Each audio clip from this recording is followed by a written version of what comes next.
Good morning, જય માતાજી, જય દ્વારકાધીશ. સ્વાગત છે તમારા બધાનું આજના એક નવા બ્લોગમાં. તો જો આજે હું ગઈ હતી સ્કૂલે. આજે મારો પહેલો દિવસ હતો સ્કૂલે.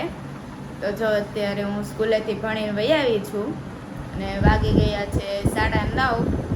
આજે પહેલો દિવસ હતો એટલે 9:30 છોડતા હતા ને. તો ચાલો આજે જો મારા મમ્મી ખાતે ગયા છે અને ઘરનું કામ પણ બાકી છે અને મારે નાસ્તો કરવાનો પણ બાકી છે, કેમ કે સવારે નહોતી કરીને ગઈ.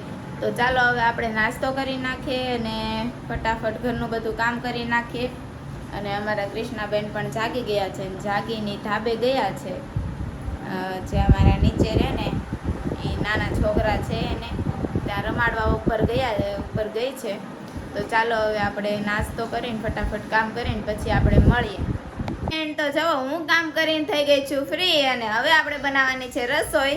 અને આ બેન જો તૈયાર થઈ ગયા છે, એને જવાનું છે સ્કૂલે અને આપણે બનાવવાની છે રસોઈ. તો ચાલો આપણે ફટાફટ રસોઈ બનાવી નાખીએ. રસોઈમાં બનાવવાનું છે ટીંડોરા બટેકાનું શાક, રોટલી અને સાથે રસ. તો ચાલો હવે આપણે રસોઈ બનાવી નાખીએ અને આ બેનને સ્કૂલે મૂકી આવવી અને પછી આપણે મળીએ.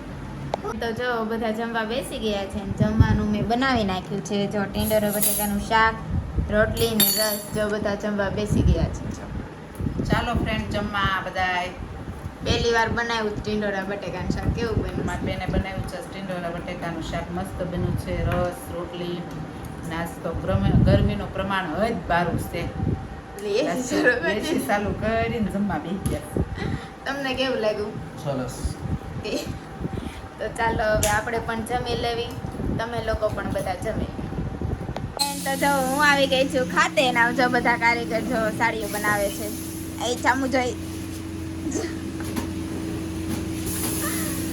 જો મારી નાની જો અહીં કટિંગ કરે છે. જો કટિંગ કરી આખો દીધી હું તડકાના ગરમી કે થાય પરસેવો એસી મુકાઈ દેવી તો આપણે. હા ભાઈ એસી નો વેટ નથી, લાઈટ બિલ બહુ આવે છે. હવે ખર્ચો પોહાતો નથી, હાડીઓ આવતી નથી. અને આ તોય જો ને આ બધા બેઠા અહીંયા રોજ રજા પડી જાય 5 અમે હાસી બીજો ના બધાને ઘરેથી કાઢે. અને આ બેનની જો એનિવર્સરી છે, બધા કોમેન્ટમાં એનિવર્સરી કહી દેજો, હેપી એનિવર્સરી. Thank you. શું પ્રિયંકા બેન પાર્ટી શું છે આજની? પાર્ટીમાં તો આવવું પડે હાંજે ને ચોકલેટ એડ્રેસ બધાને મળી ગઈ છે. મને મળી, મને મળી, આ બધા સબસ્ક્રાઇબર હોય એને થોડીક મળી. જેને ખાયો એ પૂકી જજો. ઓકે, તમારું મારા ઘરે પગી જાજો બધા, એને પછી હું લઈ જઈશ પ્રિયંકા બેન ના ઘરે. અને જો અમારા આ બેન પણ વહી આવ્યા છે. ક્યાં જાવ છો તમે? અમે જઈ કેરી લેવા, કેરી ખરીદવા. જા કેરી ખરીદવા જાય. જો આ બે ગમે ના નીકળી પડે. એક એક્ટિવ આવડી ગઈ છે તો મને નથી લઈ જતા પર. જો હા, અમે અહીંયા કટિંગ કરવા જ રહ્યા છે. તો કાંઈ નહીં, ચાલો આપણે પણ કટિંગ કરવાનું છે. મારી નાનીની છે અને ઈ બે જો ક્યાંક જાય છે. હવે ક્યાં જતો એ કઈ નક્કી નથી કેરી લેવા. તો ચાલો આપણે કટિંગ કરી નાખીએ. બા તમારે કાંઈ કેવું બીજું? આ ગટપણના જો ને સીધું કાપવી પડે. સમય આવી ગયો છે સીધું કાપવાનું. એવું છે? હા કાંઈ નહીં, કાપો કાપો. કાપવા બેસી જઈશું. 9 વાગે આવવાનું, 12 વાગે છેલ્લે થતા હે. ઓકે, બીજું કાંઈ? બસ પછી 7 વાગે જઈશું, પછી રસોઈ બનાવશું. પછી બધા ખાવા આવે તો ખાવા દઈ દઉં અને પછી બાંધવાનું ચાલુ થઈ જાય. એમાં કહીને શાક આવું બનાવ્યું, આવું બનાવ્યું, આમ બનાવ્યું, કાંઈ નહીં, આવજો.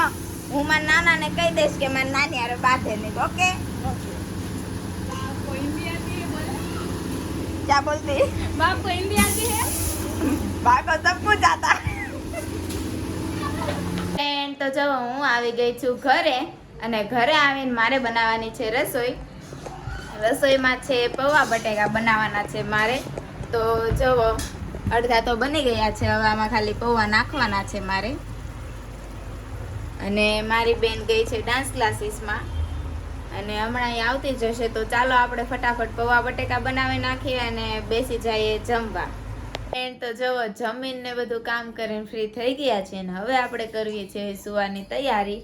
અને આ બાજુ જો અમારા કીવી બેન જો લેસન કરે છે. આજ તો રાતે એને લેસન કરવાનો સમય મળે છે, આખો દિવસ ફ્રી નથી રહેતા એ બેન.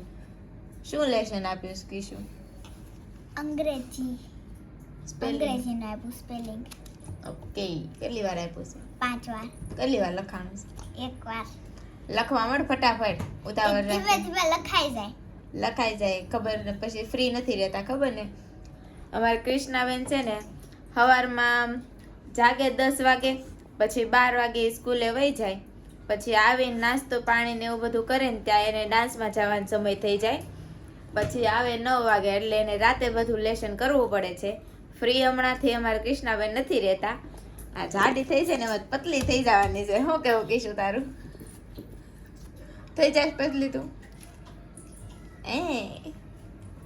કાંઈ નહીં, તો ચાલો હવે આપણે સુઈ જાવી. મારા બધા ફ્રેન્ડને ગુડ નાઇટ. જય માતાજી, જય દ્વારકાધીશ. અને જો તમને મારો વિડીયો ગમ્યો હોય તો લાઈક, શેર અને સબસ્ક્રાઈબ કરવાનું ભૂલતા નહીં.